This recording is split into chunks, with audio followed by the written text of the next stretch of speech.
افغان طالبان نے ایک بیان دیا ہے کہ اگر کسی پڑوسی ملک نے اپنی سرزمین افغانستان کے خلاف استعمال ہونے کے لیے دی تو اس کو سنگین نتائج کا سامنا کرنا پڑ سکتا ہے۔ اگرچہ افغان طالبان نے کسی ملک کا نام نہیں لیا، لیکن ان کا اشارہ واضح طور پر پاکستان کی طرف تھا۔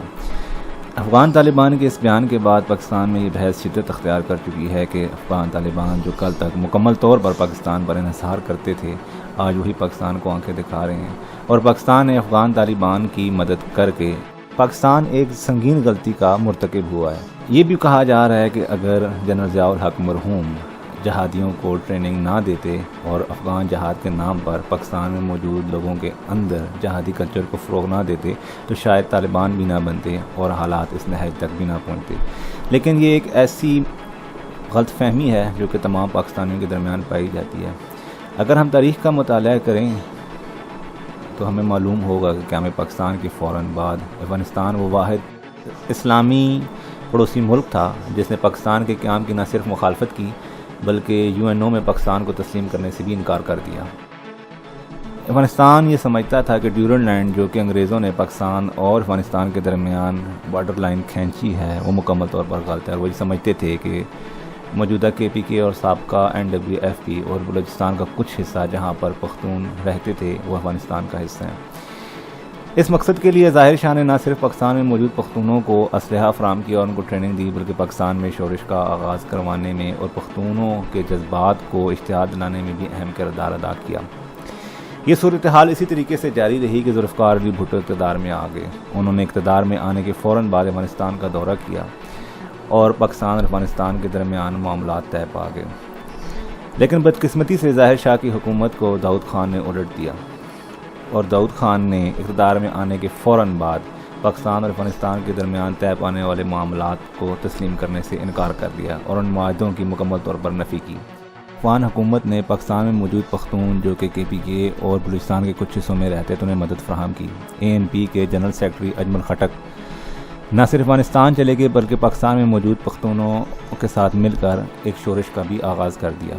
یہ صورتحال پاکستان کے لیے بہت ہی زیادہ خوفناک تھی۔ ذوالفقار علی بھٹو نے اس وقت گلبدین حکمت یار، احمد شاہ مسعود اور برہان الدین ربانی کو افغانستان کے اندر اشتعال پھیلانے کا ٹاسک دیا، کیونکہ ظاہر شاہ اور داؤد خان کی حکومت ایک سیکولر حکومت تھی اور اسلام پسند اس کو مخالفت کرتے تھے۔ پاکستان نے فوراً ہی افغانیوں کو ٹریننگ دینا شروع کر دی اور اس مقصد کے لیے پشاور میں موجود ایک بیس کیمپ میں تقریباً 5000 کے قریب افغانوں کو ٹریننگ مہیا کی گئی۔ اس کی بنیادی وجہ نہ صرف افغانستان کی پاکستان کے خلاف مخالفت تھی بلکہ اس کا انڈیا، بھارت اور روس کی طرف جھکاؤ بھی تھا۔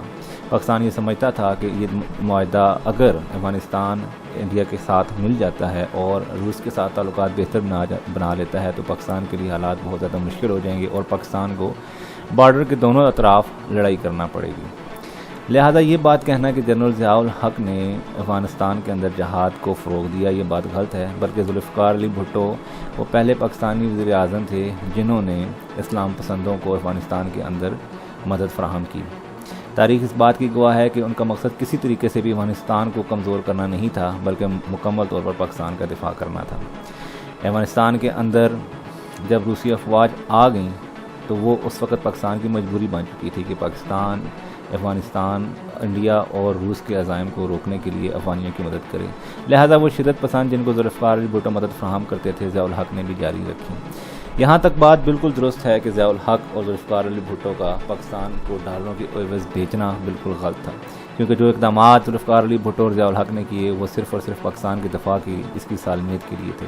لیکن جنرل پرویز مشرف جب اقتدار میں آئے اور 9/11 کے حملے کے بعد جب انہوں نے مکمل طور پر امریکہ کے آگے سرنڈر کر دیا تو شاید یہ تاریخ کی بہت بڑی غلطی تھی۔ ہمیں چاہیے تھا کہ ہم اس وقت معاملات کو بہتر اور احسن طریقے سے نپٹانے کی کوشش کرتے، لیکن شاید اس وقت امریکہ بھی بہت غصے میں تھا اور پاکستان کو نقصان پہنچا سکتا تھا۔ ہمارے اقتدار میں بیٹھے ہوئے لوگوں نے یہی بہتر سمجھا کہ کسی بھی طریقے سے افغانستان میں امریکہ کو حملے کرنے میں مدد فراہم کی جائے، اور اس بات کو افغانیوں نے بھی تسلیم کیا اور افغان طالبان نے بھی تسلیم کیا کہ پاکستان کی اس وقت مجبوری تھی، کیونکہ امریکہ ایک بپھرے ہوئے ہاتھی کی طرح ہر اس چیز کو، ہر اس ملک کو رومنے کے لیے تیار تھا جو کہ اس کے راستے میں آتی۔ آج حالات دوبارہ اسی نہج پر پہنچ چکے ہیں۔ ملک کے اندر موجود سول حکومت شاید اس بات سے قطعی طور پر آگاہ نہیں ہے کہ پاکستان اور امریکہ کے درمیان کیا معاملات ہونے طے ہونے جا رہی ہیں۔ اس سے پہلے تو ہم ڈالروں کے عوض ملک کو بیچنے کی وجہ سے بہت بڑے نقصان کا ہمیں قوم اعظم بھگتنا۔ اس سے پہلے ہم نے اپنے ملک کو صرف ایک فون کال پر امریکہ کے حوالے کیا اور ڈالروں کے عوض ہم نے افغانستان کو بیچا اور اپنے لوگوں کو بیچا۔ اس کا خمیازہ ہم نے 20 سال تک بھگتا اور 83,000 کے قریب جانیں قربان کی۔ نہ صرف یہ کہ بلکہ آج تک فاٹا کے اندر حالات نہایت کشیدہ ہیں۔ لوگوں کا اربوں روپے کا نقصان ہو چکا ہے، ہزاروں جانیں ضائع ہو چکی ہیں اور ابھی تک پاکستان پرامن نہیں ہو سکا۔ کیا پاکستان کو یہ غلطی دوبارہ کرنی چاہیے اور غیر مشروع طریقے پر اپنے فوجی اڈے امریکہ کے حوالے کر دینی چاہیے؟ اس مسئلے کا واحد حل یہی ہے کہ ملٹری اسٹیبلشمنٹ نہ صرف حکومت پاکستان کو اعتماد ملے بلکہ اپوزیشن جماعتوں کو بھی اعتماد ملے اور پارلیمنٹ میں اس معاملے کو پیش کیا جائے اور وہیں سے اس کا حل نکالا جائے۔ ہم اس نقصان کا دوبارہ محتمل نہیں ہو سکتے جو 20 سال تک ہم نے جھیلا ہے۔